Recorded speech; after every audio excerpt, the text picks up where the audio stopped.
Hello, कसे आहेत सगळे? सकाळची सुरुवात चहा घेतल्यावरच होते. मस्तपैकी कडक चहा असा घेतला. त्याच्यानंतरला कामं उरकून घेतली घरातली. सगळ्यापैकी मस्त दिवा वगैरे करून शिरीषा उठली. शिरीषा उठल्यावर माझी कामं अर्धी राहून जातात. मग तिला घेतलं. त्याच्यानंतरला शिरीषा तिचं आवरतच होते. सगळं अंघोळ वगैरे झाल्यानंतर तिचं आवरतच होते. त्याच्यामध्ये बघा ही मॅडम काय कशी करते आणि तिचं चालू होतं. तेवढ्यात मग दुपारी मी काय बनवायचं जेवायला कंटाळा आला तर मग राईस होता. तर राईसलाच थोडासा तडका लावून घेतला आणि खाल्लं. कारण का बनवायची काही इच्छा नव्हती. शिरीषा लवकर झोपली होती. मग ह्यांची इच्छा होती की प्रीती काहीतरी स्नॅक्स बनव. म्हणून मी चणे सकाळीच भिजत ठेवले होते आणि मग त्यांना भिजल्यानंतर 3-4 तास असं मस्तपैकी बॉईल करून घेतलं.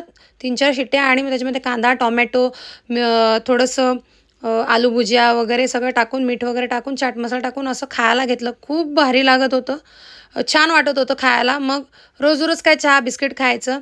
माझे व्हिडिओ आवडत असतील तर लाईक, शेअर, सबस्क्राईब करायला विसरू नका आणि असा होता माझा दिवस. बघा चिमुकली कशी करते. Okay, bye bye.